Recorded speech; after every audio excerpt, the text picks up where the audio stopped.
Oke, kita mulai saja deh ya. Oke, Assalamualaikum warahmatullahi wabarakatuh. Oke, jadi eh, kita kan kemarin minggu lalu udah beres ya, mengerjakan dinamika yang jebakan-jebakan itu.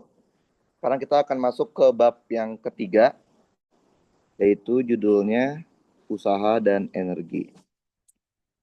Kalian di kelas materinya apa? Momentum atau energi? Momentum. Oke, usaha dan energi. Oke, kita akan bahas bab tiga ini. Harusnya sih ini lebih mudah ya dibanding bab 2 kemarin. Karena dia lebih simpel dia sebenarnya. Oke, kita mulai dengan usaha dulu ya. Atau work, kerja. Oke, kita mulai dengan rumus dasarnya dulu. Kalian tahu rumus dasarnya work itu apa? W, rumusnya apa? Dasarnya F kali S. Oke, yang lain ada? Apa rumus dasarnya work? Dasar banget. Apa? Yang dasar banget itu adalah integral. F dot produk dengan perpindahan, tapi dalam bentuk DR. Oke, nah ini rumus dasar. Artinya, rumus ini bisa kalian pakai untuk kondisi apapun. Oke, nah DR itu apa sih? DR itu perpindahan. Nah, DR itu disesuaikan dengan soalnya. Perpindahannya di sumbu apa? Kalau dia cuma pindah ke sumbu X, maka DR dapat diganti menjadi DX. Tapi ada I-nya ya.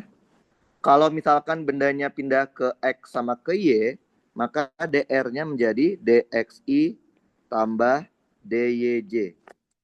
Kalau pindah ke X, ke Y, ke Z, maka tambah lagi dengan DZK. Gitu ya. Kalau pindah cuma ke Y, ya udah DYJ aja. Oke. Nah, kalian masih ingat nggak waktu kita belajar kinematika? Apa sih arti dari integral di sebuah grafik? Luas. Karena ini integral F dot dr. Secara nggak langsung, kan juga boleh bilang apa? Kalau kalian nanti dikasih grafik antara gaya terhadap R. R di sini tuh bisa X ya, bisa Y, bisa Z. Tergantung pindahnya ke sumbu apa. Misalkan bentuknya seperti ini grafiknya. Oke. Nah, terus misalkan kalian diminta untuk mencari work-nya, usaha yang dilakukan oleh benda itu berdasarkan grafik. Nah, karena work itu adalah integral dari FDR, secara nggak langsung sebenarnya kalian cukup mencari luas dari grafik ini. Secara nggak langsung.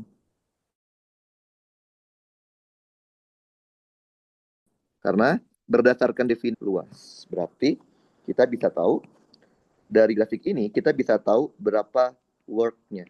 Work-nya tidak lain adalah luasnya. Luas dari grafik F terhadap R. Oke? Paham ya? Nah, tadi temennya ada yang bilang kalau work itu rumusnya F dikali S ya, perpindahan. Itu benar salah? Betul. Tapi itu bukan rumus dasar. Itu namanya kasus khusus. Oke? Boleh nggak kita menggunakan rumus itu di soal di TPB? Boleh banget. Tapi yang namanya kasus khusus artinya ada syaratnya kan? Syaratnya apa? Syaratnya itu adalah apabila gaya penyebabnya itu konstan. Konstan terhadap variabel posisi. Variabel posisi itu apa?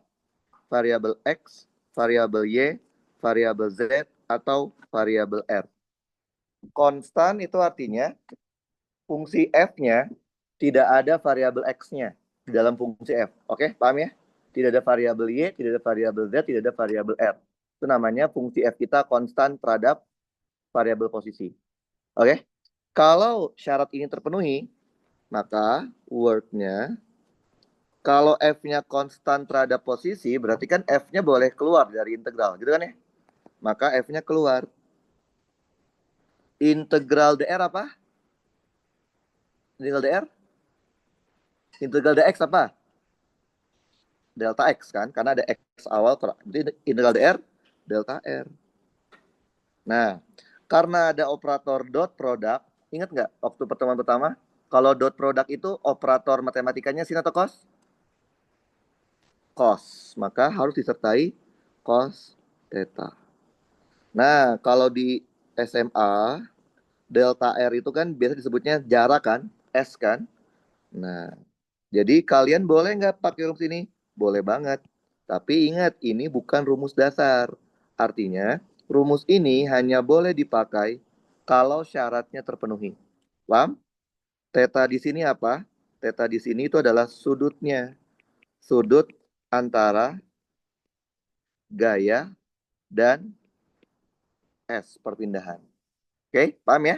Jadi rumus dasarnya work itu adalah integral atau pakai grafik. Oke, luas grafik F terhadap R. Kalau yang biasa diajarin di SMA itu rumus khusus. Itu hanya boleh berlaku kalau kalian udah memastikan gayanya itu konstan terhadap X, Y, Z, R. Paham ya? Oke. Nah, sekarang kita bicara tentang gaya. Secara umum, ada dua jenis gaya penyebab. Oke, secara umum ya. Apa aja? Yang pertama namanya adalah gaya konservatif.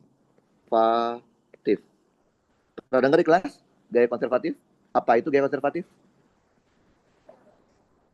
Usahanya tidak bergantung sama. Betul. Ini adalah apabila usaha yang disebabkan oleh gaya tersebut tidak bergantung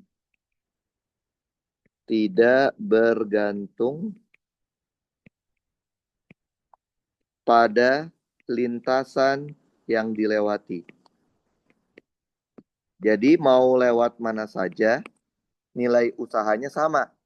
Contohnya apa sih? Contoh gaya yang sifatnya konservatif? Gaya gravitasi. Apalagi gaya pegas. Apalagi tahu? Gaya listrik.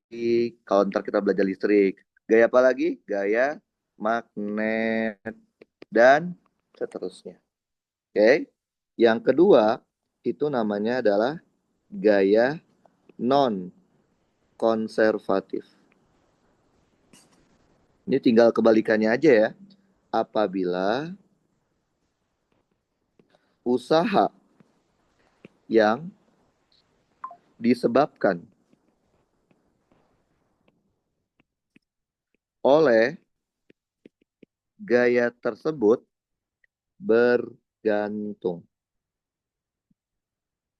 bergantung pada lintasan yang dilewati. Oke, jadi lintasannya berbeda, usahanya ternyata beda. Gitu ya. Contohnya apa sih? Gaya yang sifatnya non-konservatif? Paling gampang itu adalah gaya gesek.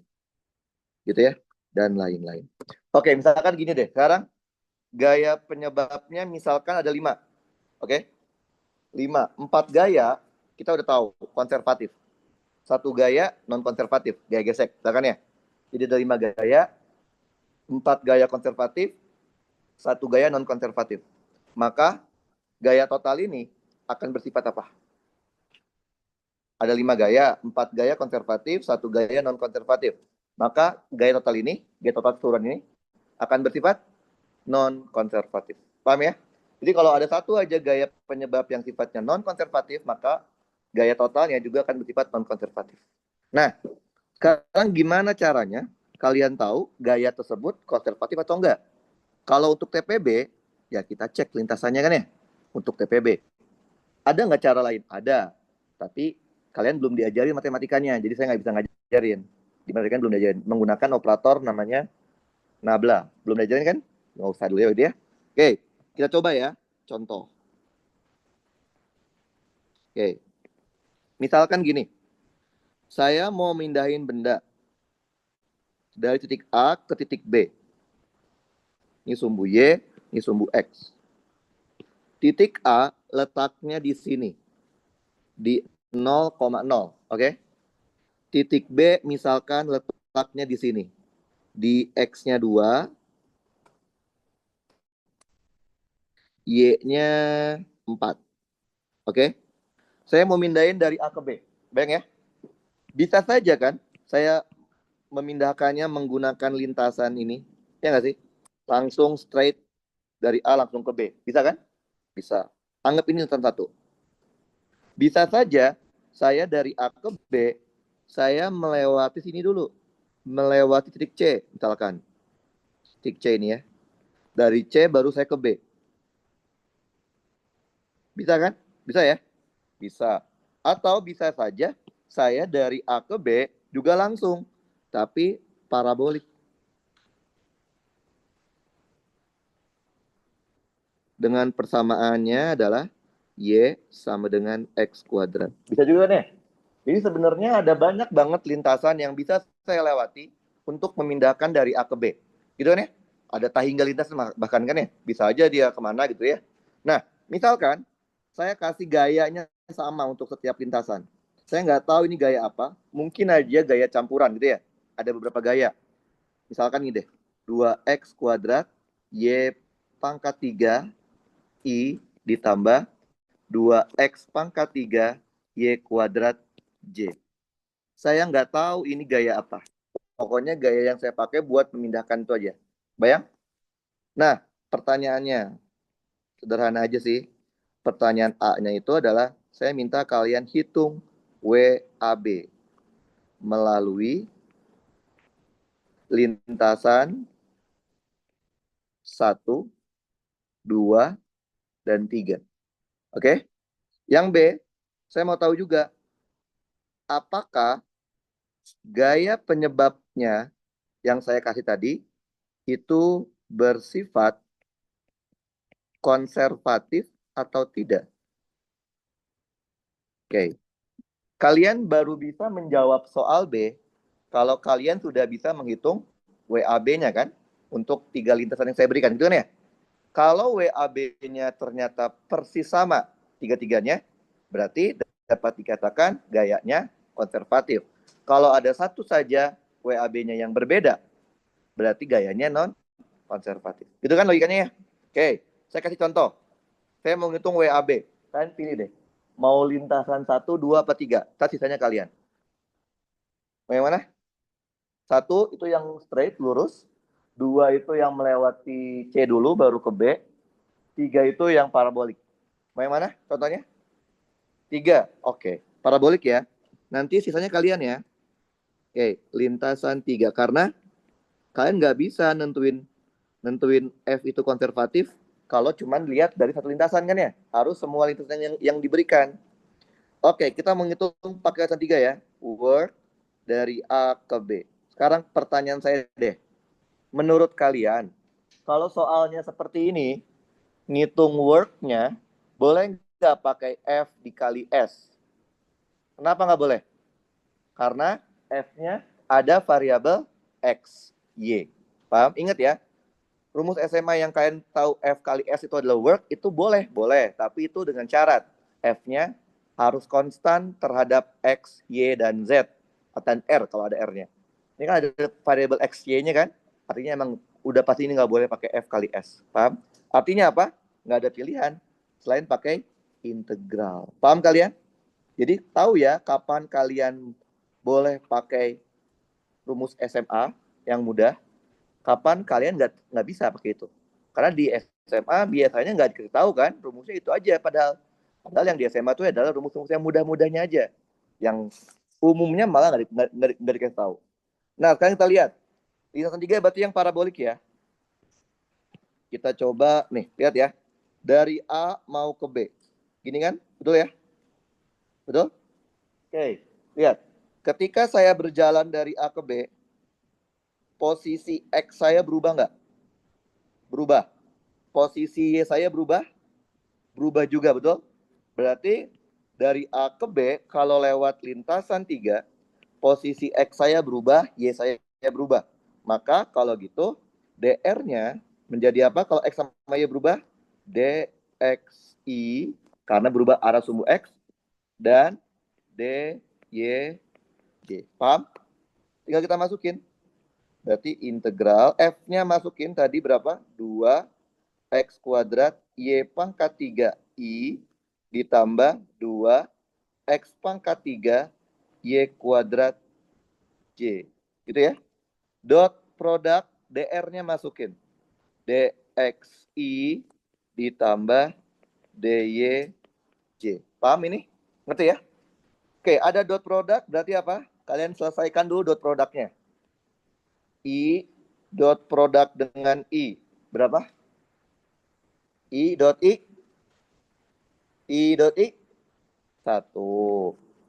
I dot produk dengan J. 0. J dot produk dengan I. 0. J dot produk dengan J. 1. Jadi kalau ada operator dot ataupun cross, selesaikan dulu itunya, baru kita operasikan. Paham ya? Jadi tinggal apa? Sisanya tinggal ini kan.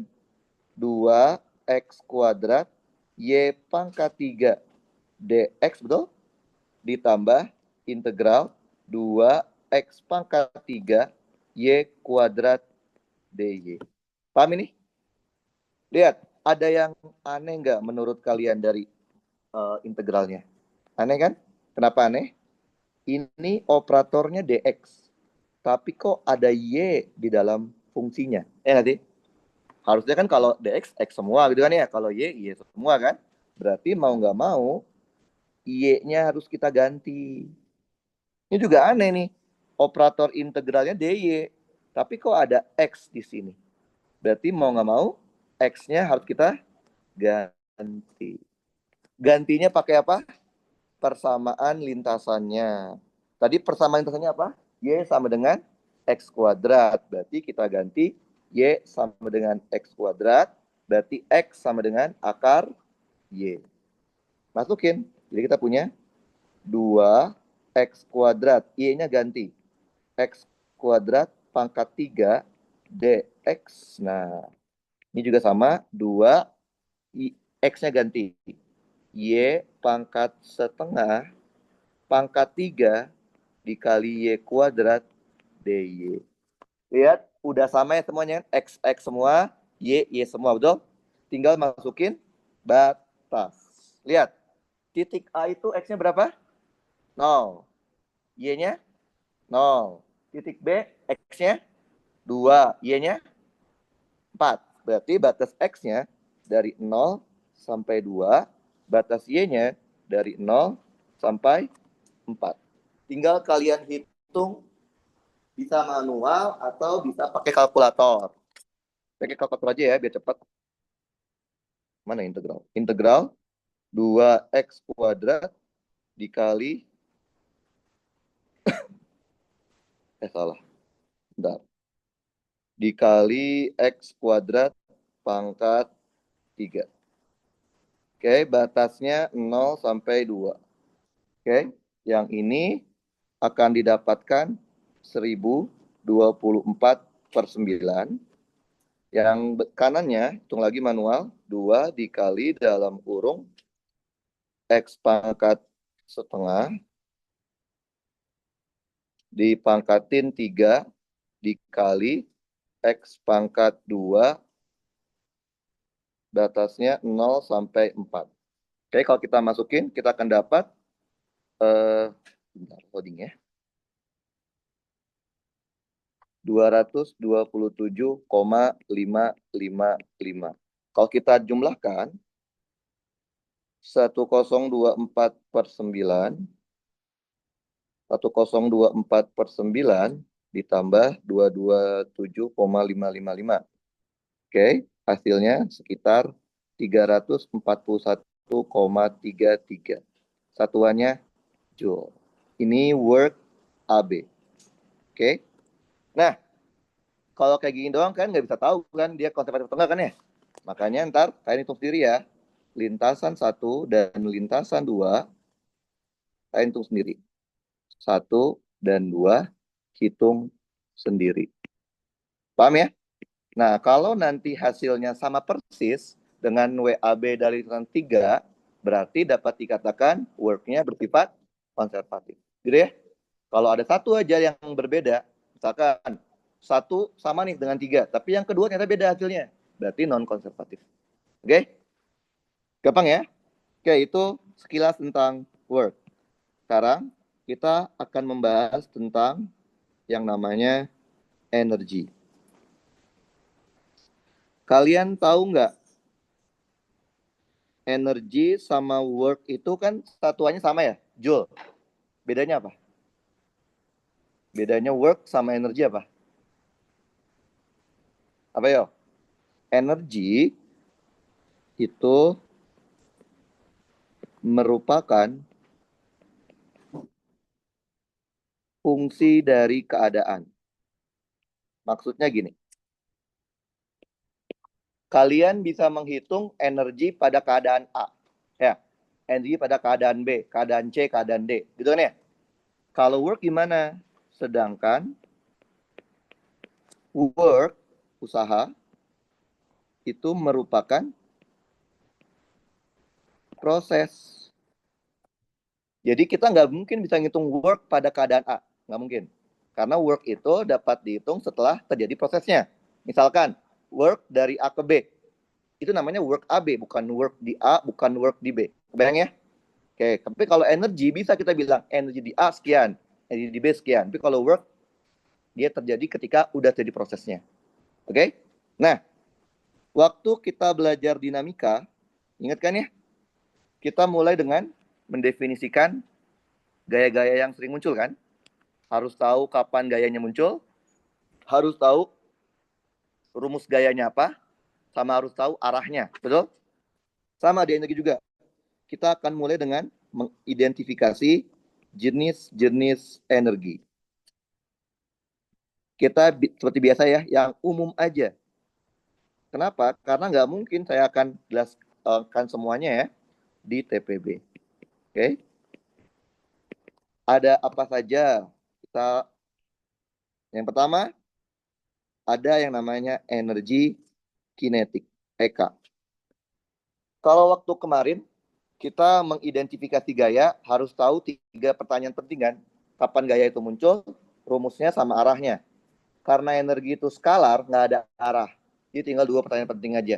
Kapan munculnya, rumusnya. Kapan kalian tahu pada keadaan tersebut ada EK? Kapan? Kalau bendanya gerak. Gampang ya? Apabila bendanya bergerak. Jadi setiap keadaan di mana bendanya itu bergerak, maka itu pasti ada EK. Poin kedua adalah rumusnya. EK rumusnya apa? Setengah mv kuadrat. Udah, nggak perlu kalian cari arah, karena emang nggak ada arahnya. Energi itu skalar, sama kayak work, nggak ada arahnya. Skalar itu bukan berarti minus, nggak boleh ya. Skalar itu nggak ada arah, nggak ada IJK. Artinya work bisa nggak minus? Bisa, tapi dia nggak mungkin ada IJK-nya. Paham? Yang kedua, energi potensial, EP. EP itu ada banyak banget jenisnya. Tapi untuk yang semester 1 kita belajar 2 aja. Yang pertama adalah EP gravitasi. Oke, pertanyaannya sama. Pada keadaan apa kalian tahu di soal kalian ada EP gravitasi? Punya ketinggian. Apabila si bendanya itu memiliki ketinggian. Ketinggian itu sebenarnya relatif nggak sih? Ya nggak sih? Tergantung kalian membuat acuan nolnya di mana. Kita bisa bilang remote ini tingginya 0. Karena kalau saya bikin nolnya di meja. Tapi kalau kalian, enggak ini punya tinggi nih, mungkin 1,5 meter. Karena kalian taruh nolnya di lantai. Jadi salah nggak? Nggak salah. Paham ya? Jadi tergantung kalian tahu reference-nya di mana. Poin kedua, EP gravitasi itu rumusnya apa ya? Apa? M dikali G dikali H. Oke. EP yang kedua, apalagi yang sering muncul di kelas? EP apa lagi? Pegas. EP pegas. Sama pertanyaannya. Pertanyaan pertama, kapan kalian tahu di soal di keadaan tersebut ada EP pegas? Kalau apa? Kalau apa? Apabila terhubung dengan pegas. Ada dannya tapi dan apa? Pegasnya dalam kondisi tertekan atau tertarik. Paham ya? Kalau cuman dihubungkan sama pegas, tapi pegasnya nggak kenapa-napa, ya nggak ada. Oke, jadi jangan kalian bilang kalau terhubung masih ada efek pegas. Lihat dulu kondisi pegasnya. Ada nggak dia proses tertekan atau ketariknya? Poin kedua, rumusnya. EP pegas itu rumusnya apa ya? Setengah K delta X kuadrat. Delta X itu adalah perubahan panjang pegas dari posisi mula-mula ketika tidak kenapa-napa. Oke? Itu energi yang potensial yang sering kita pakai. Ada banyak sebenarnya ya, tapi yang kita pakai sekarang dua dulu aja. Bukan berarti EP cuma dua, EP ada banyak banget. Oke? Yang ketiga, namanya energi mekanik, betul ya? EM itu pada dasarnya apa sih? Dia adalah gabungan, ya nggak sih?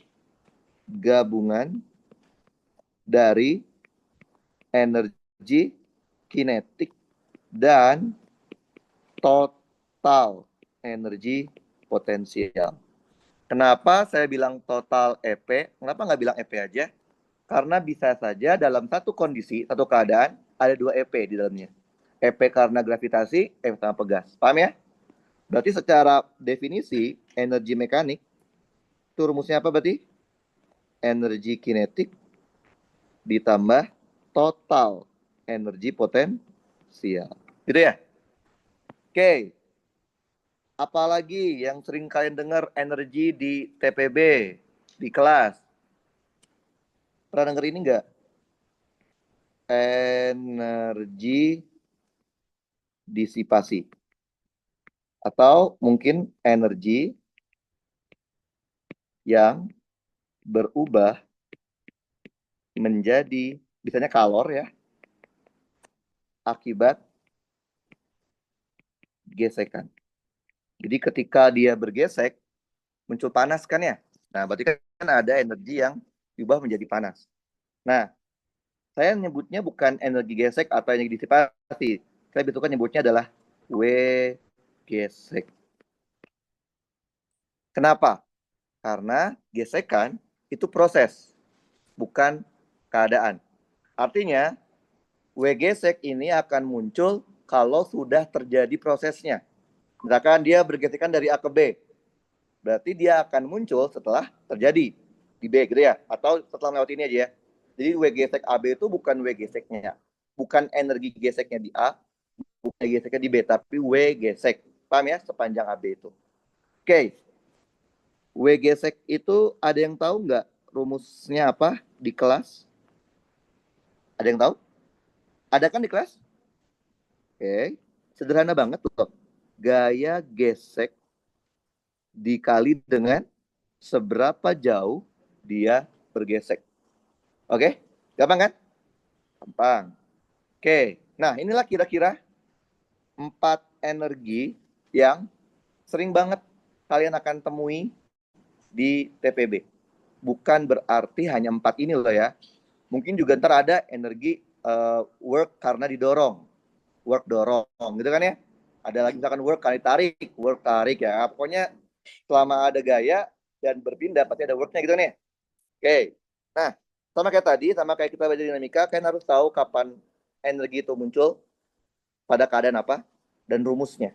Oke? Nah, tadi saya ingat nggak bilang ke kalian, ini menurut saya pribadi ini adalah materi yang paling mudah kalian di UTS nanti. Jauh lebih mudah dibandingkan dinamika. Yang kemarin susah kan ya? Bahkan ini jauh lebih mudah dibandingkan kinematika yang awal-awal, yang cuma belajar gerak. Kenapa? Tahu nggak mudahnya? Karena konsep dasarnya sederhana banget. Konsep dasar dari energi itu apa sih? Ada yang tahu nggak? Apa? Konsep dasar energi sederhana banget. Yaitu apa? Hukum kekekalan energi. Yang kayak gimana? Energi tidak dapat diciptakan dan tidak dapat dimusnahkan. Energi itu hanya dapat berubah ke bentuk energi lain. Artinya apa? Artinya secara umum energi total tuh nggak berubah kan? Berarti energi total pada keadaan A, keadaan awal, harusnya sama dengan energi total pada keadaan B. Gitu kan ya? Kalian tahu nggak kenapa saya lebih suka pakainya energi total? Padahal di SMA kayaknya seringnya pakainya EM kan? Ya, kalau pakainya EM itu hanya melibatkan dua energi, EP sama EK. Kalau energi total melibatkan semuanya, EP, EK semuanya. Ngerti ya? Makanya saya lebih suka pakainya energi total dibandingkan EM. Nah, artinya apa? Artinya, kalau konsepnya cuma seperti itu, berarti sebenarnya kita cara mengerjakannya adalah cukup membandingkannya saja kan? Cukup membandingkan energi total di dua kondisi atau dua keadaan, gitu kan? Karena konsepnya cuma ini doang. Energi totalnya nggak pernah berubah. Nah, keadaan yang kayak gimana nih? Pada umumnya, yang dibandingkan itu adalah keadaan yang dicari dibandingkan dengan keadaan yang diketahui, ya kan? Yang diminta di soal keadaan di mana, yang kita ketahui keadaan di mana. Udah kita banding selesai. Pada umumnya gitu. Cuman di beberapa soal ada yang susah nih. Dia membandingkan antara keadaan yang dicari dibandingkan dengan, saya sebutnya, keadaan titik ekstrim. Oke, apa yang dimaksud dengan titik ekstrim di sini? Kalau saya maksudnya adalah ini. Ini maksudnya adalah titik batas di mana syarat yang diminta soal dapat tercapai atau tidak tercapai. Nah, biasanya ciri-ciri soal yang membandingkan dengan titik ekstrim, ciri utamanya adalah dia tipe soal bersyarat. Jadi bukan cuman tentukan kecepatan di A, itu kan yang hitung doang ya. Dia minta tentukan kecepatan di A agar bla bla bla bla bla. Bayang? Jadi nggak cuma ngitung, tapi ada satu syarat yang harus kita penuhi. Biasanya ada ciri-cirinya adalah ada kata-kata syarat. Kayak agar, supaya, sehingga, atau biasanya syarat kayak ekstrimnya, maksimum, minimum, dan seterusnya. Paham? Nanti kita coba lihat ya soal yang kayak gimana sih yang merupakan soal yang membanding dengan titik ekstrim. Oke, kita sekarang mau coba lihat kasusnya. Kasus yang pertama, kasus apabila gaya penyebabnya bersifat konservatif. Artinya semuanya konservatif ya. Tidak ada gaya yang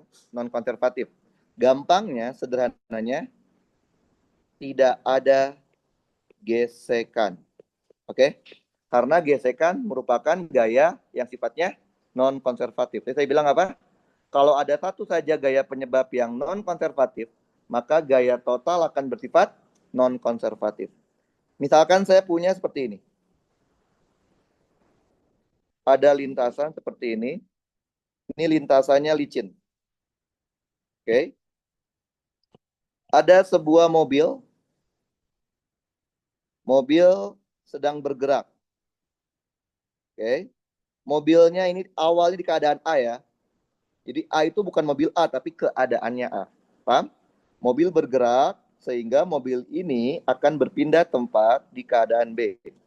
Jadi ini mobil yang sama, cuman keadaannya berbeda. Sekarang keadaan B. Gitu ya, bayang? Oke. Tadi kan kita udah tahu ya, konsepnya energi cukup membandingkan energi total di dua kondisi kan. Berarti harusnya secara konsep energi total pada kondisi A harus sama persis kan dengan energi total pada kondisi B gitu ya. Di A ada apa aja? Ada EP di A. Ada apa lagi? Ada EK di A. Di B ada apa aja? Ada EP di B, ada EK di B. Berarti A itu kan kondisi awal, B kondisi akhir kan? Kalau saya kelompokkan jadi gini boleh kan? Energi potensial A dikurang energi potensial B sama dengan energi kinetik B dikurang energi kinetik A. Boleh ya? EPA kurang EPB. A itu awal, B itu akhir. Awal kurang akhir itu apa? Minus delta. Delta itu akhir kurang awal. Berarti ini adalah minus delta EP. Paham ya? EKB kurang EKA. Akhir kurang awal, delta. Berarti delta EK. Berarti kita bisa ambil kesimpulan pada kasus gaya penyebabnya bersifat konservatif, maka berlaku delta EK sama dengan negatif delta EP. Gitu ya. Nah, kasus kedua. Kasus kalau gaya penyebabnya non konservatif. Oke? Gampangnya cukup ada satu aja gaya penyebab yang sifatnya non konservatif kan? Paling gampang ada gesekan gitu ya. Karena gaya gesek itu adalah gaya non konservatif. Ada gesekan. Oke, kita gambarnya samain aja. Cuman ada gesekan gitu ya. Kita copy, kita taruh di sini. Oke. Bedanya sekarang lantainya nggak licin, tapi kasar. Oke? Konsepnya sama. Konsepnya harusnya energi total pada keadaan A harus sama persis dengan energi total pada keadaan B. Gitu kan ya? Di A ada apa aja? Ada energi potensial A ditambah energi kinetik A. Di B ada apa aja? Energi potensial B ditambah energi kinetik B. Tapi jangan lupa, sekarang dia kasar. Kalau kasar,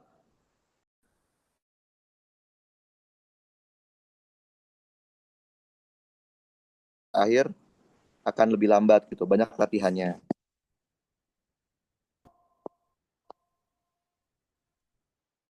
Oke, kita lanjut lagi. Bentar. Oke, lihat ya. Tadi kan bedanya apa? Sekarang ada gesekan, betul? Kan bayangin ini mobil kalian, ini jalanan kasar. Mobil kalian jalan, melewati jalan kasar. Gitu ya, terus keluar. Ketika mobil itu masuk, terus melewati jalan kasar, terus keluar. Mobil yang keluar dari jalanan yang kasar, mobilnya akan semakin cepat, semakin lambat, atau sama aja. Asumsikan nggak kalian gas deh. Di sini nih, Udah ya? Ini nggak digas nih. Jadi nggak kayak gas sama sekali ya. Keluar. Ketika dia keluar, mobilnya akan semakin lambat, semakin cepat, atau sama aja? Semakin lambat kan. Kenapa? Karena ada energi ketika dia gerak gini kan. Bayang nggak? Berarti ada energi yang berubah kan. Sehingga ketika dia keluar, jadinya makin lambat. Nah, kalau makin lambat berarti energinya lebih banyak di B apa di A? Loh. Katanya lebih lambat. Di B dong. Di B lebih dikit tadi kan. Salah, lebih banyak di A bener ya. Di B lebih dikit kan ya. Berarti kan ini kan nggak setara ya. Supaya setara, di sini kita kurangin yang namanya W gas. Paham? Ngerti? Tapi bukan berarti W gas itu punyanya A loh ya. Boleh nggak saya taruh di B? Boleh. Tapi jadi tambah W gas. Ngerti? Kalian pilih aja satu-satu. Mau dikurangin di awal atau mau ditambahin di akhir. Jangan di dua-duanya. Ngaco. Paham? Atau mobil kalian di A didorong. Kebayang? Didorong. Kalau didorong, nyampe B jadi makin cepat atau makin pelan? Makin cepat. Berarti logikanya di B lebih besar dong energinya. Maka dorongan akan menambah di A. Paham ya logikanya ya? Jadi kalian harus tahu si work-nya itu menambah atau mengurangi energi mekanik di akhirnya gitu ya. Kalau dia mengurangi berarti kan di awal dikurangi biar setara kan. Kalau misalkan didorong kan jadi makin kencang.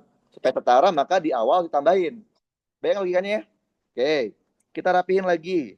Berarti EPA dikurangin EPB dikurangin W gas sama dengan EKB dikurangin EKA. Boleh ya? EPA min EPB tadi apa? Negatif delta EP. Betul? W gas, ya W gas sama dengan delta EK. Artinya, kalau gaya penyebabnya bersifat non-konservatif, kita tidak bisa bilang delta EK akan sama kayak minus delta EP. Paham ya? Oke. Nah, tadi kita di sesi pertama itu belajar tentang work. Di sesi kedua belajar energi kan? Ada nggak hubungannya? Hubungan antara work dan energi. Sebenarnya ada penurunannya, cuman kalian terima aja dulu ya. Ada yang tahu hubungannya apa work sama energi? Work akan sama dengan apa di kelas? Delta EK. Oke? Ini adalah hubungan antara work dengan energi. Paham? Ini boleh kalian pakai pada kondisi apapun. Mau ada gesekan atau tidak ada gesekan. Paham? Nah, kalau kita lebih spesifik, apabila kasusnya itu gayanya bersifat konservatif. Artinya semuanya konservatif. Tidak ada gesekan kan ya? Jadi kita tahu apa? Kalau kasusnya konservatif gayanya, delta EK sama dengan minus delta EP, betul? Berarti kalau di konservatif, work-nya dapat diganti menjadi negatif delta EP. Tapi ini hanya berlaku pada kondisi gayanya konservatif. Tapi kalau kondisinya tidak konservatif, gayanya tidak konservatif, berarti apa? Ada satu gaya yang nggak konservatif kan? Minimalnya nggak sih? Gaya GSK, mungkin gaya dorong atau gaya apa? Maka work-nya tadi apa? Delta EK-nya kan nggak sama dengan delta EP ya. Ini contoh kalau ada gesekan ya. Kalau dorong berarti tambah W dorong gitu kan ya. Berarti work-nya akan sama kayak minus delta EP. Kalau misalkan digesek berarti minus W gesek. Gitu ya. Kalau misalkan dorong kita tambah W dorong. Tapi kalau yang work sama dengan delta EK boleh kalian pakai di kondisi apapun. Bayang ya. Kita coba lihat soalnya. Soal tes. Tapi gampang kok. Energi itu biasanya yang bikin kalian sulit itu adalah gambarnya. Kalian tuh ngedown sendiri gara-gara lihat gambarnya. Padahal ngerjainnya tuh jauh lebih mudah dibandingkan kita mengerjakan dinamika. Oke, ini UTS 2013. Coba baca dulu sampai C ya. Biasakan baca soal sampai C dulu, baru kita pikirkan gimana ngerjainnya. Jangan baca cuman soalnya doang, A, B, C ini nggak dibaca. Oke, baca dulu ya, 1 menit.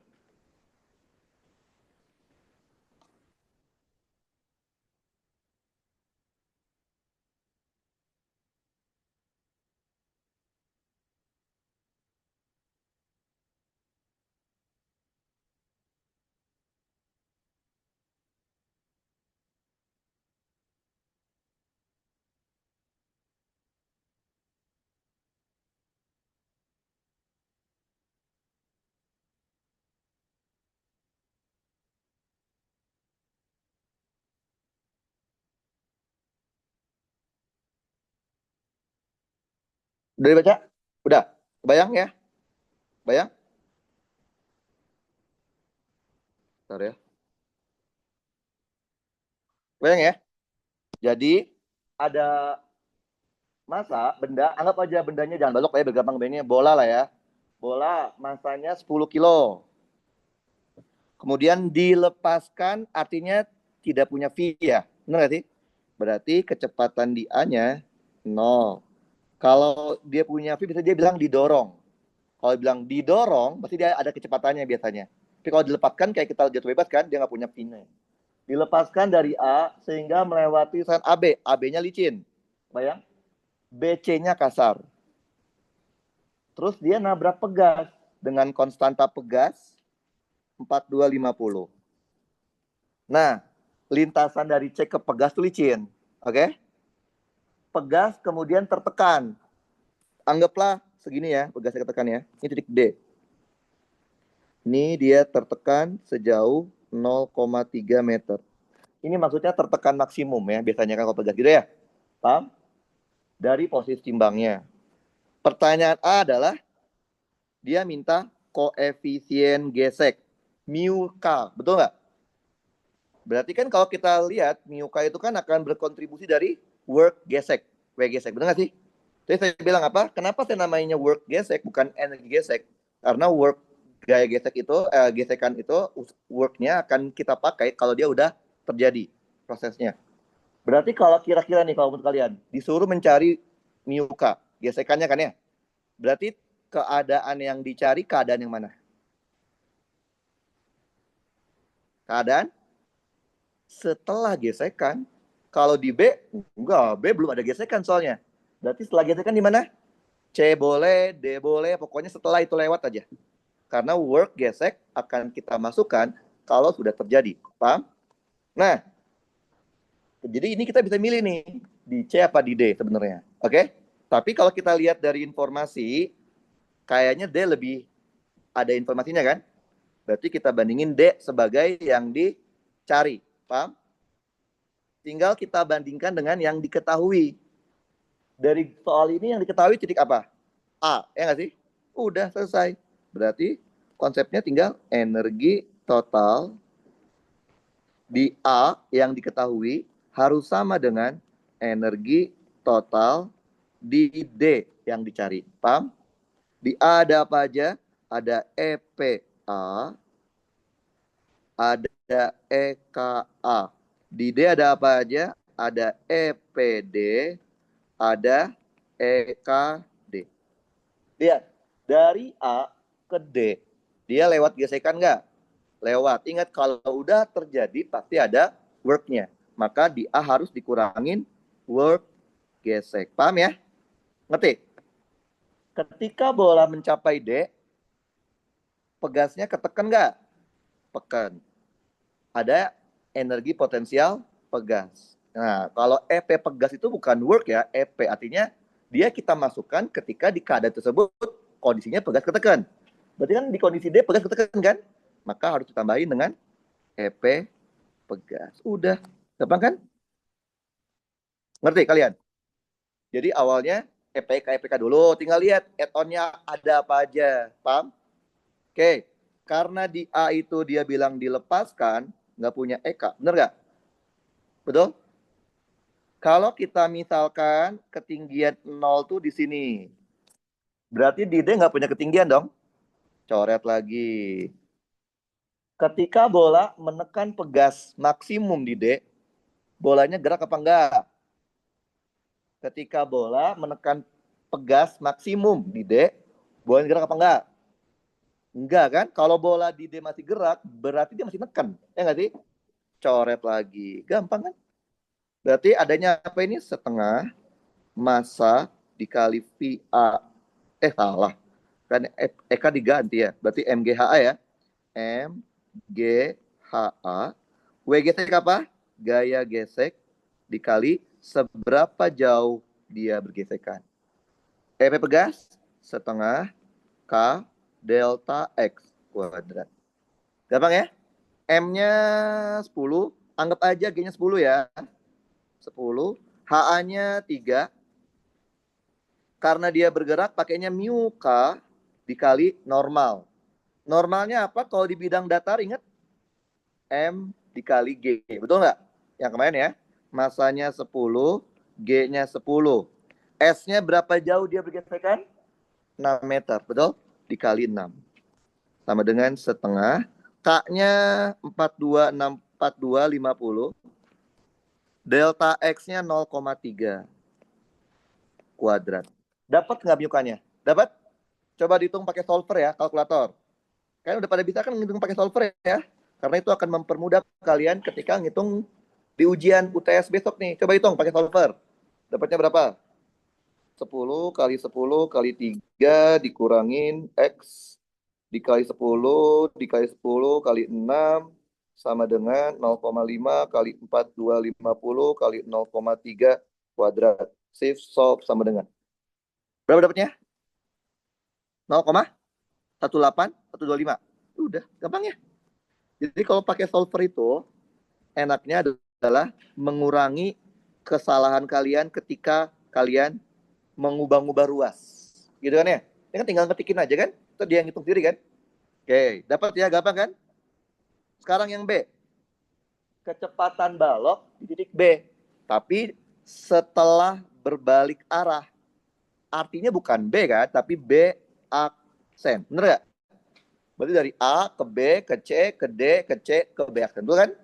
Berarti yang diminta adalah B aksen. Tinggal kalian bandingkan dengan yang diketahui. Yang kalian ketahui apa? A tahu kan? D tahu kan? Tinggal pilih aja. Maunya sama A atau mau sama D. Bebas. Pilih aja. Kan yang udah pasti D. Yang udah pasti kan B aksen. Ya enggak? Itu yang cari kan? Tinggal bandingkan dengan yang diketahui. Maunya A apa sama D? D. Boleh. Mau A juga boleh ya. Kita coba sama A deh.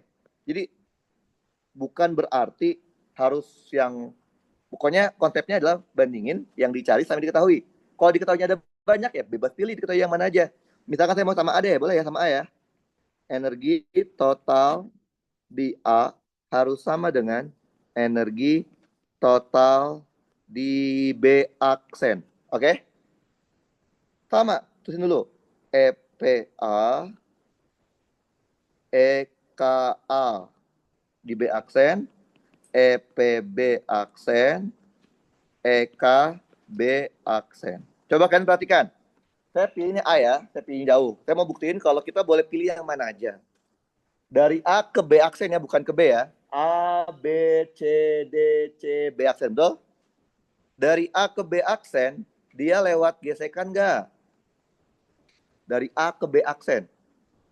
A ke B aksen. A, B, C, D, C, B aksen. Lewat nggak?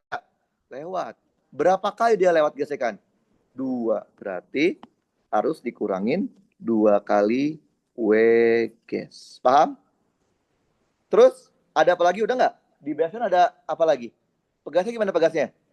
Udah nggak tertekan, nggak terlari kan? Ya udah nggak usah tambahin efek pegas. Paham ya? Karena efek pegas itu bukan work. Bukan. Kan dia dari D kan melewati dari kalau kita lewat A ke B kan melewati D kan? Iya. Tapi ingat, EP pegas itu energi bukan work pegas, paham? Kalau work gesek, nah itu kalau lewat pasti muncul. Mau dimanapun, kalau udah terjadi pasti muncul. Tapi kalau energi itu hanya terjadi kalau keadaannya di situ gitu, paham? Ketika dia lewat ke D, emang dia ada EP pegas. Tapi kan ketika dia di C, pegasnya udah nggak kenapa-napa lagi kan? Ketika di B aksen juga udah nggak kenapa-napa kan pegasnya kan? Ya udah nggak perlu nambahin EP pegas. Paham ya? Kalau gitu di B, di A itu kan dia nggak punya EK ya, betul? Di B aksen nggak punya EP kan? Udah masukin M dikali G dikali HA dikurang 2. Tadi WGS apa? Gaya gesek dikali seberapa jauh dia bergesekan. Setengah. Kalau tadi kalian pilihnya D sama B aksen, berarti hanya melewati satu gesekan ya. Berarti WGS aja. Bayang ya? Ngerti? Oke. Masukin angkanya. M-nya 10, G-nya 10, HA-nya 3, 2, mu-nya 0,18125, MG-nya 10 kali 10, S-nya tadi 6 ya, setengah dikali massa dikali, masanya udah tahu ya, masanya 10 ya, 10 dikali VB aksen kuadrat. Cari VB aksennya pakai solver, dapatnya berapa? 10 kali 10 kali 3 dikurangin 2 kali 0,18125 kali 10 kali 10 kali 6 sama dengan 0,5 kali 10 kali X kuadrat. Dapatnya berapa? Dapatnya berapa?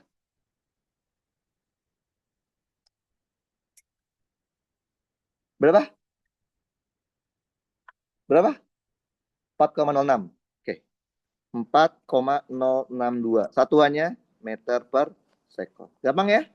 Kalau pakai solver pasti gampang. Oke. Sekarang yang C. Setelah balok berbalik arah, apakah balok tersebut dapat kembali ke titik A? Oke. Jika tidak, berapa tinggi maksimumnya? Oke. Gampang aja. Kalian misalkan aja baloknya itu sampai sini deh. Boleh kan? Sampai titik E, boleh ya? Ya, kita tinggal hitung aja tingginya E berapa. Gitu kan ya? Betul nggak sih? Kalau tingginya E itu 3 meter, berarti dia sampai ke A gitu kan? Kalau tingginya E di bawah itu, berarti nggak nyampe A. Berarti kita tahu yang diminta itu titik E. Tinggal bandingkan dengan yang diketahui. Kan boleh pilih. Kita udah tahu apa aja? Udah tahu di A, udah tahu di D, udah tahu di B aksen kan? Pilih aja bebas. Kalau kita pakai yang deket aja ya, B aksen aja ya. Karena kalau kita pakai A, ada gesekan 2 kali kan? Tapi nggak apa-apa sih kalau kalian udah ngerti, ya kan ya? Pakai yang gampang aja deh sekarang. Tadi saya sengaja buat buktiin. Energi total di B aksen harus sama dengan energi total di E.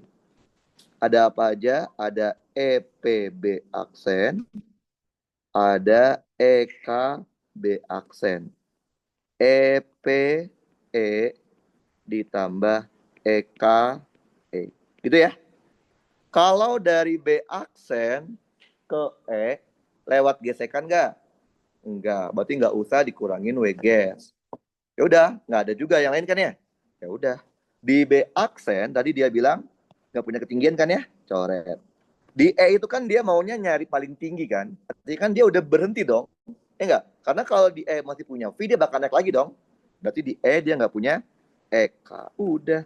Setengah. Masanya 10. VB aksennya 4,062. Dikuadratin 10 dikali 10 dikali HE. Coba dihitung pakai solver. HE-nya berapa?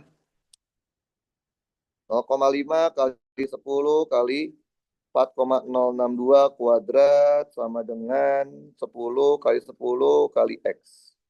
Shift solve sama dengan. Berapa dapatnya? 0,825 ya? 824 kan? 0,8249 meter. Udah. Berarti kita tahu karena HE-nya kurang dari 3 meter, artinya bendanya tidak sampai A. Gampang kan? Paham ya? Logikanya gitu doang. Bandingin mana yang dicari, mana yang diketahui itu aja. Oke, ini tipe soal yang gampang karena dia langsung minta tentukan ya. Nah, tadi kan saya bilang apa? Pernah keluar soal ujian yang ngebandingin dengan titik ekstrim. Cirinya apa tadi saya bilang? Ada informasi kata-kata bersyarat. Nah, ini. Biasanya kan nggak akan dikerjain nih karena lihat gambarnya kayak susah, padahal nggak sesusah dinamika. Oke, baca dulu 1 menit sampai B, oke? Jangan bacanya cuma soalnya doang. Newton per meter.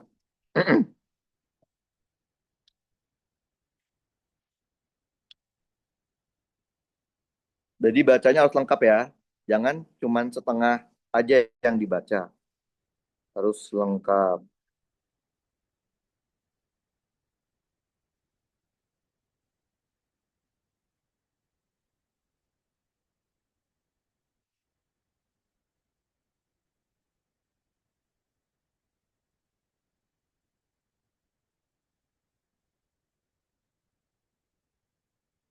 Udah dibaca sampai B? Udah? Belum?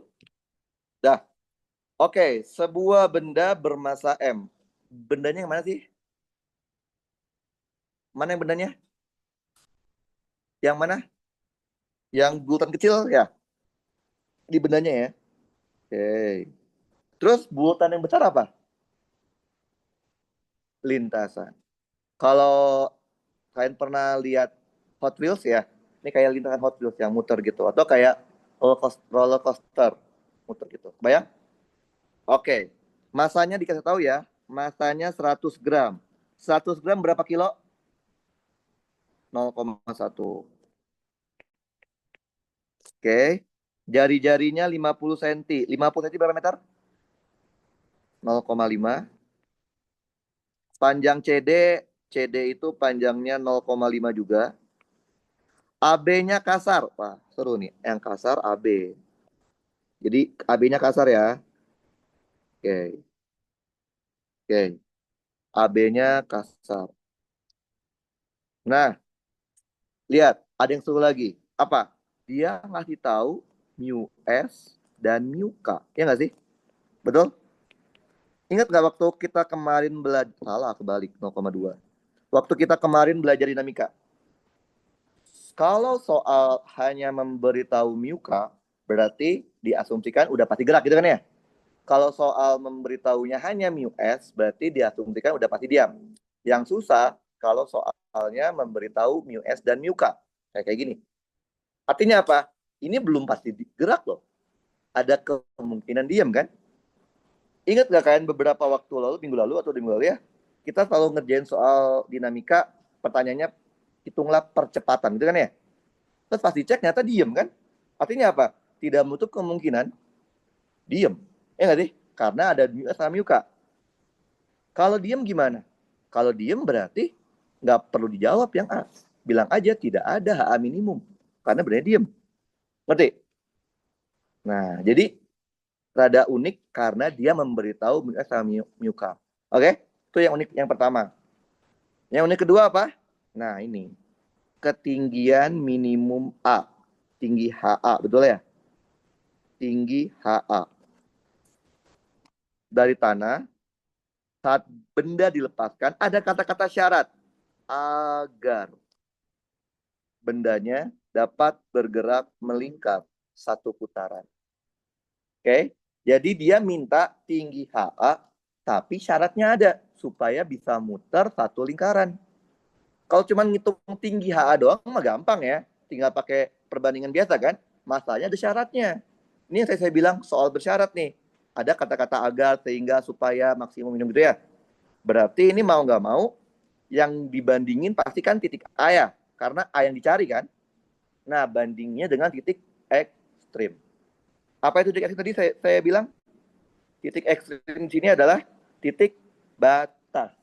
Di mana syarat yang diminta soal dapat tercapai atau tidak. Nah, di mana itu titik ekstrim? Kalian pikir sendiri.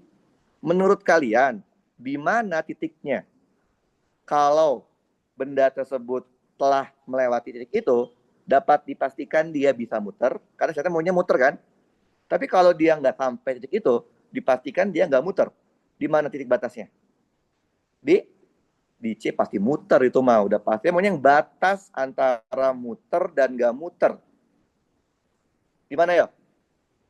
Di mana? Titiknya di mana? Kalau dia lewat situ, udah pasti muter. Tapi kalau dia nggak lewat situ, pasti nggak muter. Batasnya banget antara muter-muter di mana? Di puncak. Anggap aja titik F. Bayang? Kalau bolanya sudah bisa melewati puncak lingkaran, pasti muter. Ya nggak sih? Tapi kalau bolanya nggak sampai ke F, pasti nggak muter. Betul kan? Berarti kita udah tahu nih, yang kita bandingkan adalah A sebagai titik yang dicari dan F sebagai titik yang di ekstrimnya, betul ya? Nah, tapi jangan langsung bandingin dulu. Karena ini ada mu S sama mu K, maka harus dicek dulu. Beneran nggak dia gerak? Oke, paham? Cek bendanya beneran gerak atau tidak. Oke, masih ingat caranya gimana? Yang pertama apa? Hitung yang namanya gaya gesek maksimum. Betul? Rumusnya? Mu S dikali normal. Oke, biar mudah, kita gambarkan dulu ada gaya apa saja. Karena dia punya berat, punya massa, maka dia punya W. Betul ya? Punya mg atau W. Ada apa lagi? Karena dia menyentuh, ada normal. Gitu ya? Betul? Kan kalau dia bergerak, kita tahu geraknya pasti ke sini. Betul nggak sih? Betul? Ya. Ini sebagai sumbu X, sumbu Y. Jangan lupa ada gesekan kan? Berarti gesekannya kemana? Kebalikannya. Paham kalian? Paham ya? Oke, coba lihat. Mana yang belum sesuai dengan sumbunya? MG, betul nggak? Normal udah sesuai dengan sumbu Y. F gesek di sumbu X kan? Berarti MG yang ngaco nih. Diapain? Urai. Dari buntut mau ke kepala. Ada yang ke sini, sama ada yang ke sini. Betul? Kalau ini sudutnya theta, maka di sini juga pasti theta. Betul ya? Yang ke bawah, ini MG sin atau MG cos. Oh, sudah tahu ya, udah hafal ya, kan udah paham dinamika. Yang ini pasti MG sin. Gitu ya? Karena tidak mungkin benda ini bergerak ke Y kan? Berarti kita boleh bilang apa? Sigma FY-nya sama dengan 0. Betul? Ada apa ya di sumbu Y? Gaya N sama MG cos. Betul?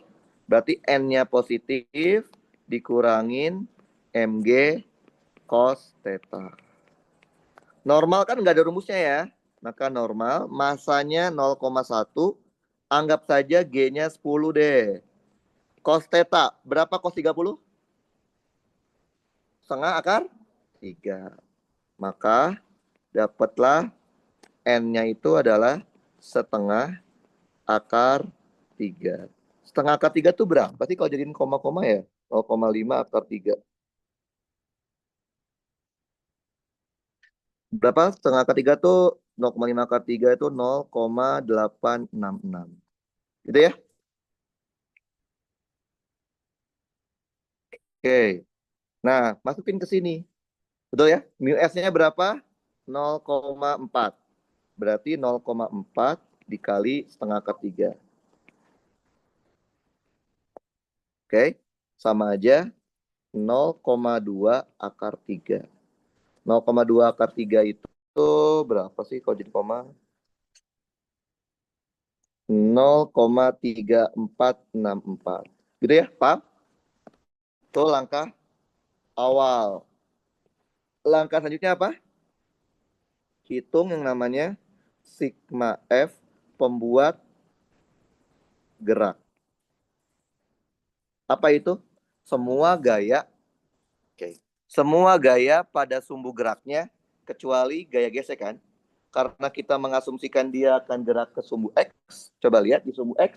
Ada gaya apa saja di sumbu X kecuali gaya gesek. MG sin doang. Udah, Berarti yang bikin dia gerak adalah mg sin theta. M-nya 0,1, G-nya 10, sin 30 setengah. Maka dapatlah 0,5. Gitu ya? Terus setelah itu apa? Bandingkan. Gitu ya? Apa yang dibandingkan? Yang dibandingkan itu adalah sigma F pembuat gerak. Jangan lupa dimutlakan. Dibandingkan dengan gaya gesek maksimum. Lihat, pembuat geraknya 0,5 Newton. Gesek maksimumnya 0,3464. Gedean mana? Pembuat gerak. Berarti di soal ini sigma F pembuat gerak kalau dimutlakin lebih besar daripada gaya gesek maksimum. Kalau yang bikin gerak lebih besar dari gesekan maksimumnya, bendanya gerak apa diam? Gerak. Berarti di soal ini bendanya gerak. Karena bendanya gerak, maka gaya gesek yang dipakai adalah mu K. Gitu ya? Mu K-nya 0,2. Normalnya tadi setengah akar 3. Berarti sama aja 0,1 akar 3 ya. 0,1 akar 3 itu 0,1732. Oke. Karena bendanya gerak, maka soal A dikerjakan. Kalau nanti misal bendanya nggak gerak, ya udah soal A tinggal jawab aja. Benda diam, maka tidak ada HA minimum. Itu doang jawabannya. Ngerti ya? Oke. Karena gerak, maka kita kerjakan yang A. Tadi apa yang dibandingin? Energi total di A, betul? Dibandingkan dengan ekstrimnya kan? Energi total di F tadi ya, betul? Ada apa aja? Ada EPA, ada EKA. Di F ada EPF, ada EKF. Betul? Coba kalian perhatikan. Kalau bendanya dari A tuh ini nggak kelihatan ya A-nya. A ke F. Lewat gesekan nggak? Lewat. Berarti harus dikurangin W gas. Gampang kan? Oke. Ada lagi nggak add-on-nya? Tambahannya lagi? Nggak ada lagi kan? Nggak ada ya? Ya udah. Jadi ini tuh kayak add-on-nya aja. Kalau ada tambahin, kalau nggak ada ya nggak usah. Karena di A itu dilepaskan, berarti tidak punya EK, betul? EPA berarti massa dikali gravitasi dikali HA. W gas, gaya gesek, dikali seberapa jauh dia bergesekan. S-nya itu mana sih S-nya? Ini ya berarti ya? Dari, mati, bentar.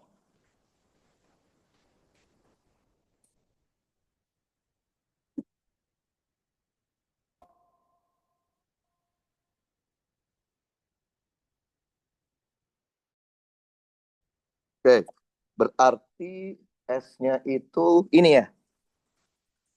Betul gitu ya? Ini ya, betul? Ini adalah S kita. Betul? Oke, sekarang EP di F ada massa, gravitasi. Berapa ketinggian F? Berapa ketinggian titik F? Berapa tingginya? 2R. Ya kan? 2R. Oke, ditambah setengah dikali massa dikali V di F kuadrat. M-nya 0,1, G-nya 10, HA-nya kita nggak tahu, betul? Dikurang. Gaya geseknya tahu, 0,1732. S-nya tahu kalian S-nya? Tahu S-nya? Tahu. Lihat dari gambar ini. Boleh nggak saya bilang gini? Sinus 30 itu adalah depannya kan HA ya, betul? Sampingnya kan S, betul nggak? Berapa sih 30? Setengah kan? Setengah itu adalah HA dibagi S. Berarti S-nya adalah 2 kali HA. Betul? Masukin ke sini. S-nya 2 kali HA. Masanya 0,1, G-nya 10, tadi R-nya 0,5 ya? Kali 2 jadi 1 ya? Jadi 1. Ditambah setengah Masanya 0,1, VP-nya kita nggak, VF. VF-nya kita nggak tahu. Berarti dapatnya HA dikurang. Berapa tuh? 0,2.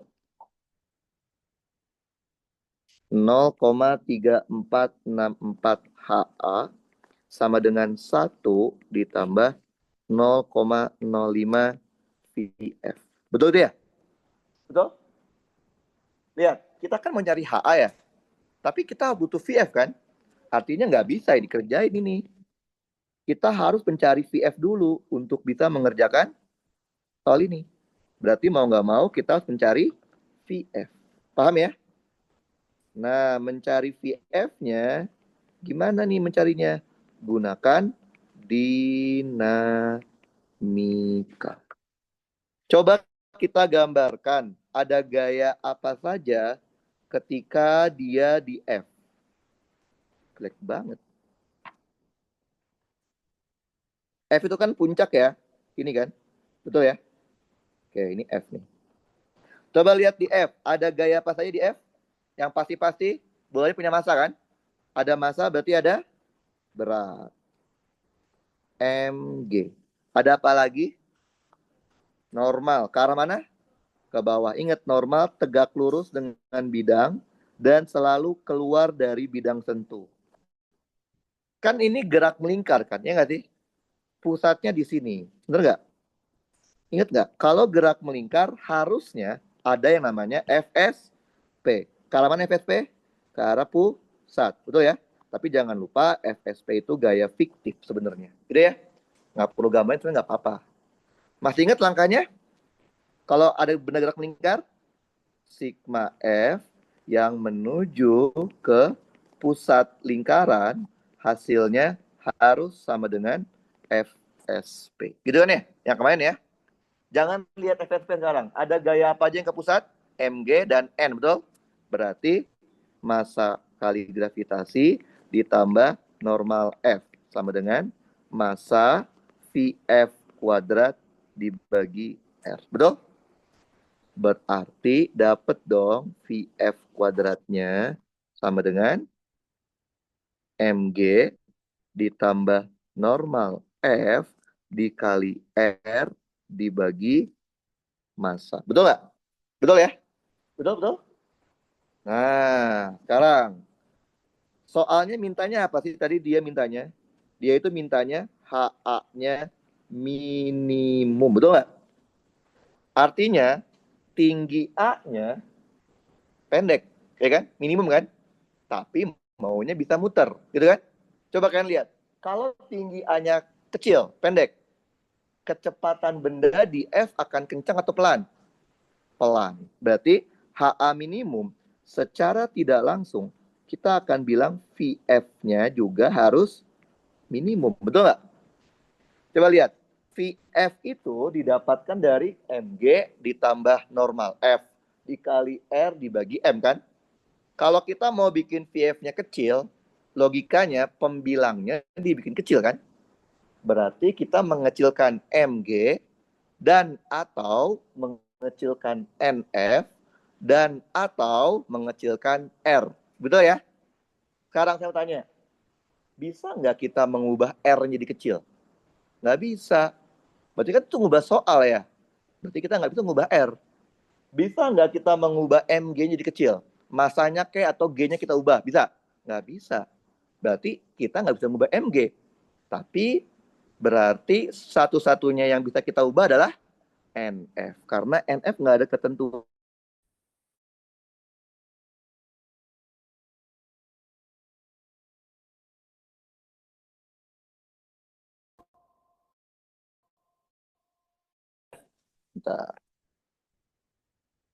Berarti kita nggak punya pilihan ya. Mengecilkan VF berarti yang bisa kita kecilkan adalah NF kan? Berarti NF-nya harus dibikin sekecil mungkin. Nilai normal paling kecil berapa? Berapa? 0. Normal nggak ada yang negatif ya. Paham? Berarti VF minimum kuadratnya sama dengan Mg ditambah 0 dikali R dibagi N. Betul? Sama aja apa? G R. Betul? G-nya 10, R-nya 0,5 ya tadi ya. Berarti dapatnya 5. Ini adalah VF minimum kuadrat. Paham kalian? Ngerti ya? Oke. Nah, ini udah 10, berarti ini kita bikin folder baru, bikin file baru. Karena dia cuma bisa sampai 10. SCL FTTM usaha energi bagian B. Oke. Oke. Nah, tadi kita punya apa? PF minimum kuadratnya itu kan tadi GR ya, betul? Sama aja 5. Nah, tadi kan kita punya apa? Rumus di atasnya, aduh lupa lagi. Berapa ya? HA. Tadi yang rumus pertama ya. Berapa tadi? Ada yang ingat nggak? HA dikurangin 0, bukan, kali 2. 0,34. Dapat yang tadi saya kotakin? Yang udah saya kotakin? Hah? Tadi yang udah saya kotakin? Aduh, saya lupa nih. SCL FTTM. Nah, ini maksudnya. Ini nih yang saya kotakin tadi. AA 0,3464 ya. Oke, ingetin ya. Kita mau itu. Soalnya dia harus. Nah, berarti HA dikurang 0,3464 HA sama dengan 1 ditambah berapa? 0,05 ya? 0,05 VF kuadrat. Karena kita maunya minimum, berarti HA minimum dikurangin 0,3464 HA minimum sama dengan 1 ditambah 0,05 VF-nya masukin 5. Betul? Ngerti? Hitung pakai solver, dapatnya berapa? HA minimumnya. Kalkulator? X salah. X dikurang 0,3464 X sama dengan 1 ditambah 0,05 kali 5 kuadrat. Berapa dapatnya? Kayaknya enggak segini deh. Bentar. Kayaknya enggak segitu betul. Bentar, saya cek dulu ya. Enggak segini deh. Tadi itu 1 ditambah, udah nggak pakai kuadrat lagi ya? Kan tuh udah VF kuadrat ya? Kan dia udah VF kuadrat kan? Berarti ini udah nggak pakai kuadrat. Gitu ya, paham? Coba hitung.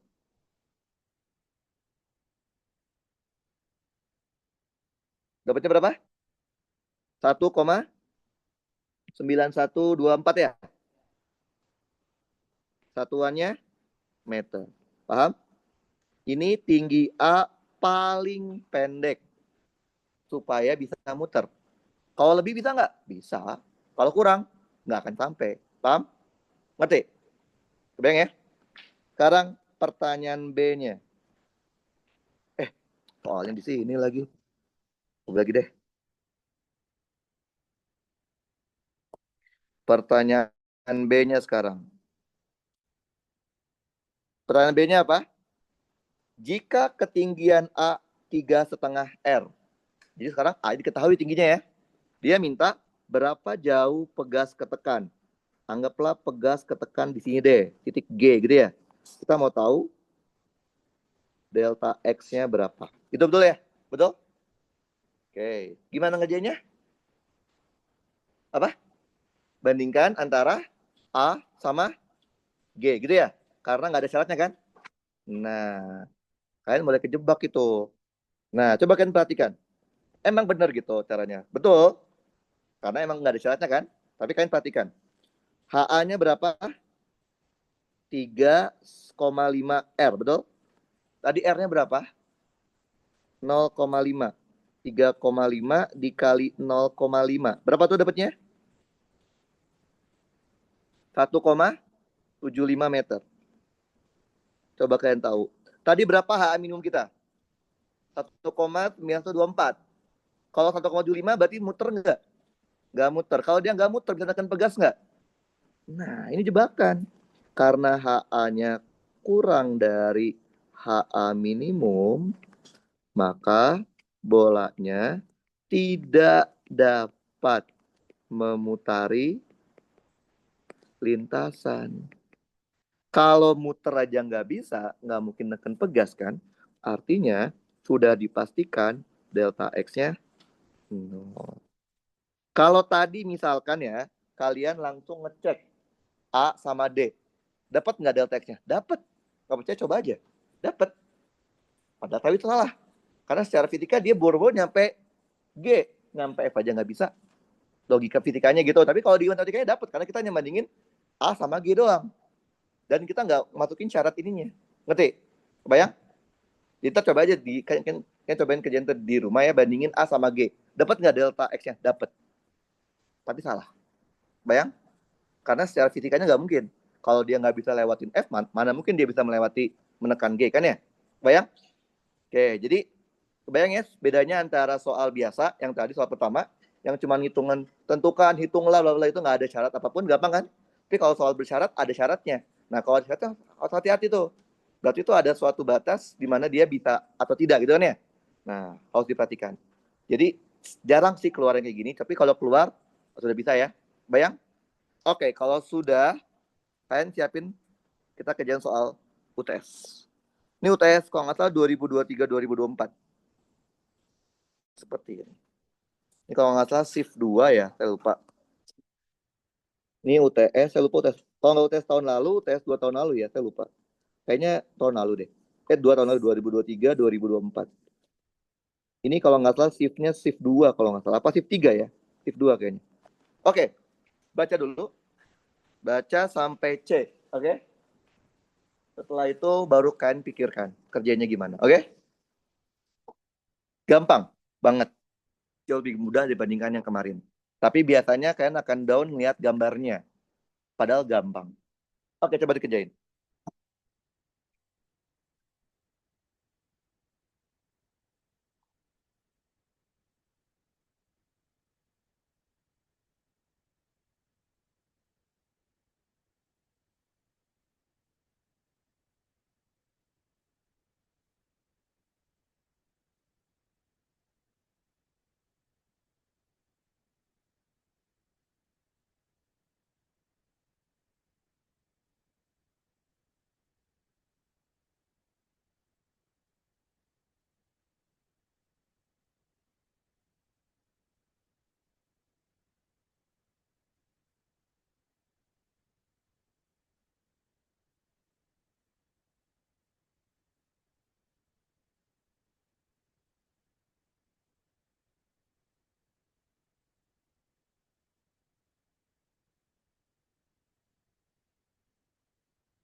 Oke, coba dikerjain ya.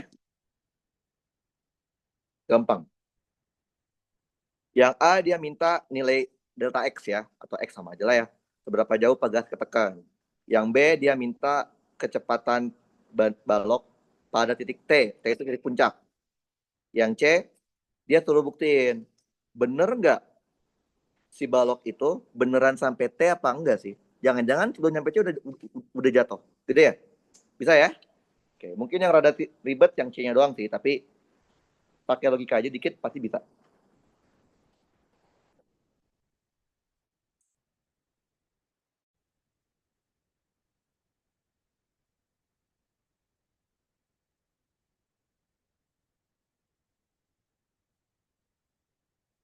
Ini masih gampang ya, ini nggak ada gesekan ya. Nggak ada dorongan, nggak ada gesekan. Jadi masih gampang banget. Bisa aja dibikin susah, ada gesekan gitu ya. Bakal ada tambahan W gesek. Kalau ini masih gampang.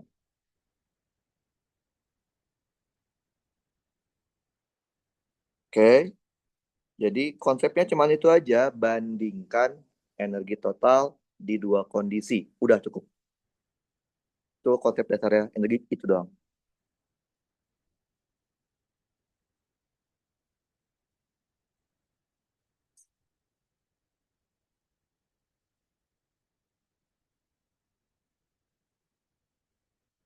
Jadi anggap aja titik ini nih, titik awal dia, titik A gitu ya. Ini titik ketika dia dilepas, titik C. Tuh deh.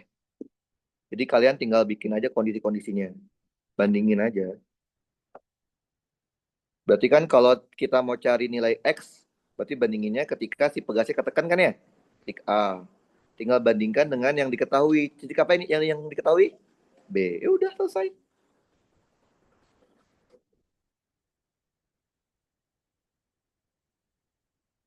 Lama pertanyaannya cuma tentukan, hitunglah, nggak ada kata-kata syarat, itu gampang. Bandingin biasa aja. Cuman hati-hati kalau ada kata-kata syarat, agar, sehingga, maksimum, minimum. Itu rada mikir dikit, biasanya itu ada ekstrimnya. Tapi kalau cuman tentukan, hitunglah, berapa nilai, ya itu mah gampang.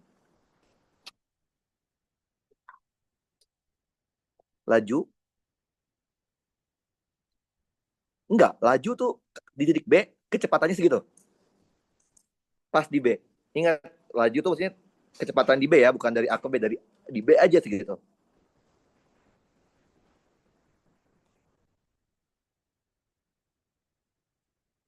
Oke, posisi ini gampang banget, harusnya ya. Karena ya secara konsep cuma itu aja konsepnya. Bandingkan energi total di dua kondisi yang berbeda. Kondisi yang dicari sama yang diketahui itu basicnya.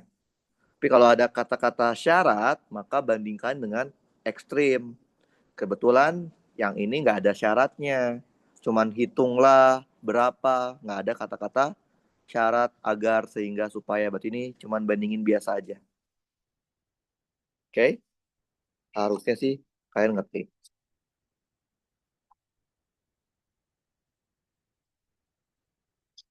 Nah, nanti minggu depan baru belajar yang momentum, momentum impuls sedikit lebih sulit, tapi nggak sesusah dinamika. Jadi yang paling susah menurut saya dinamika ya kemarin, yang banyak banget jebakannya ya. Kalau momentum impuls tuh levelnya kayak kayak kinematika lah, nggak susah banget. Tapi ini paling gampang tuh ini, gampang banget. Jadi saya sengaja membiasakan kalian ngerjain soal-soal UTS, mau yang gampang, mau yang susah, biar kalian tuh yakin materi UTS tuh ya nggak susah banget. Ini kan selama ini kita aja soal UTS terus ya. Mau latihan, mau apa worksheet tetap soal UTS biar di UTS kan udah siap. Mau dikasih soal susah ataupun mudah, caranya sama, konsepnya sama.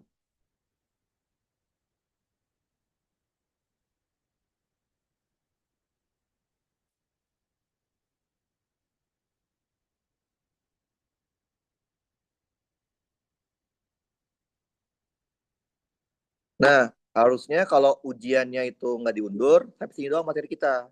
Harusnya. Tapi kan diundur ya. Jadi masuk tuh momentum, masuk juga yang dinamika rotasi tapi setengah bagian. Jadi lumayan banyak karena diundur 2 3 minggu ya.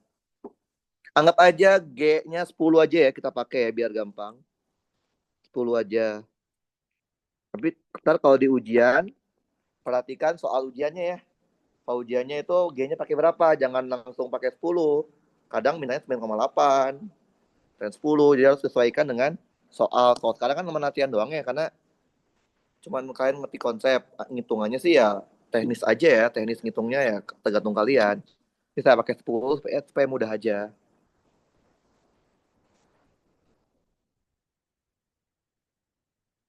Karena apa ya, beberapa tahun tuh sering ada yang pakai G-nya selalu 10 padahal di soal udah bilang 9,8 dikurangin nilainya. Jadi kalau kayak gitu nggak tahu, pokoknya dikurangin aja. Pokoknya di kalau baca bener-bener di soal itu pakainya G-nya berapa, jangan asal pakai 10 aja, kecuali emang nggak emang dibebasin dan kita boleh asumsikan. Tapi kalau udah ada di soal nggak boleh, harus sesuai dengan hitungan soalnya.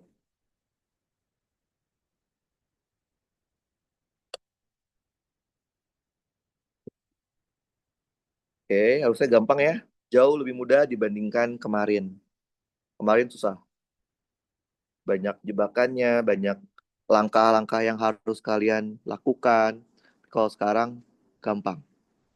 Konsepnya cuma satu, bandingkan energi total di dua kondisi yang berbeda. Udah itu doang konsepnya.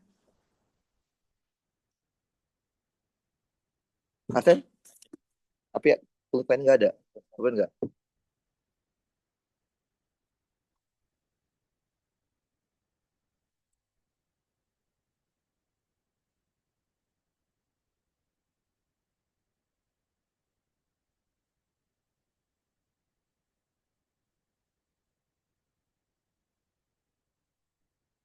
Minggu lalu juga belum ya? Oh udah, minggu lalu udah banyak yang belum absen. Kayak hari Jumat.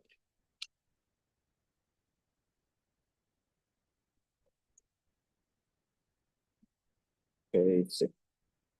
Oke, kalau berarti bingung, kalian tanyain ya. Kalau kalian masih menganggap ini soal susah, susah energi, berarti kalian kurang fokus tadi belajarnya. Karena ini mudah banget, beneran mudah. Cuman bandingin-bandingin aja, nggak ada yang lain caranya. Tinggal EPK, EPK, kalau ada add-onnya tinggal kalian masukin kan. Add-onnya bisa gesekan, bisa pegas, bisa dorongan, bisa angin gitu ya. Jadi add-onnya banyak sebenarnya, nggak harus gesekan ya. Dorong bisa, ditiup angin bisa, angin mendorong gitu ya. Jadi tinggal tambahin kurangin aja.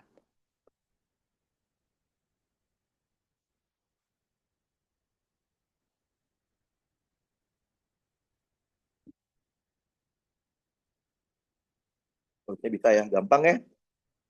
Paling kalau kalian udah paham ini paling cuma 10 menit lah. Ngitung A, ngitung B sama mikir sedikit C. Karena C malah ada mikir dikit ya. Tapi nggak susah banget. Ya minimal A sama B bener lah. A sama B bener kan dapat mungkin 6 sama 7, 13 mungkin.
Oke, minimal A sama B lah ya, bener ya. C, rada mikir dikit, tapi nggak susah sama.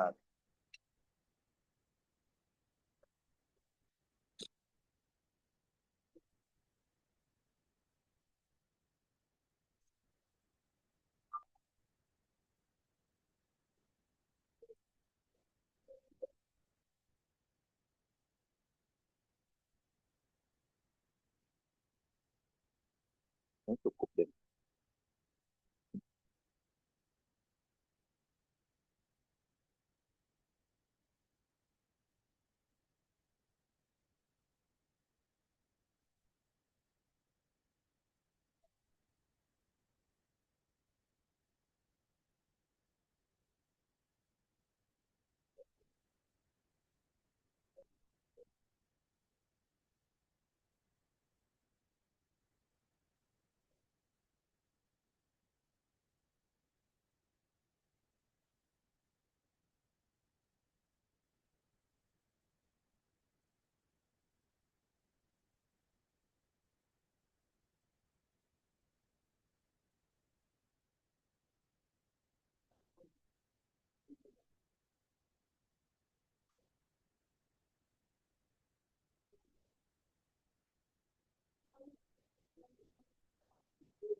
Paham.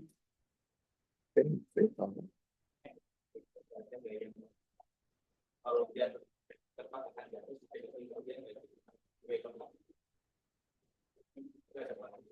pas dia itu terakhir sudah menikah dan dia itu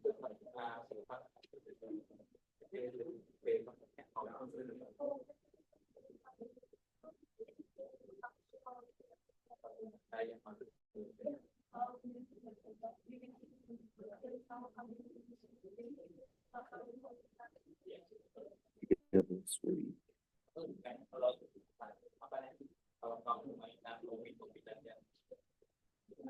gimana cara kita kalau punya saksi dari yang dari kita kesempatan yang dikeluarkan kalau dia masih sampai dia itu nggak jatuh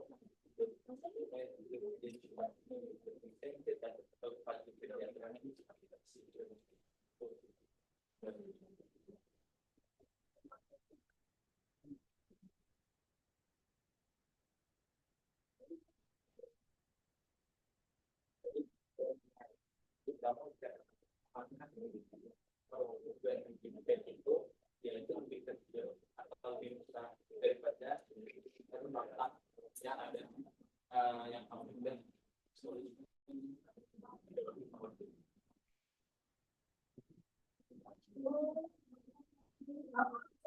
kalau dia besar berarti dia itu kalau dia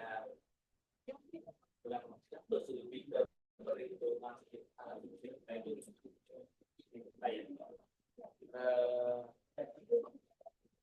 dia nggak mungkin ada di situ kita semakin kalau kita yang itu dari mana itu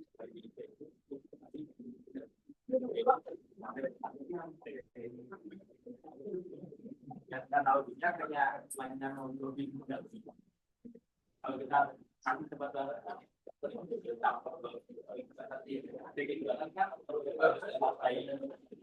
Oke, sambil nunggu absensi dulu ya.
Oke, kalau sudah boleh dikumpul absensi ya.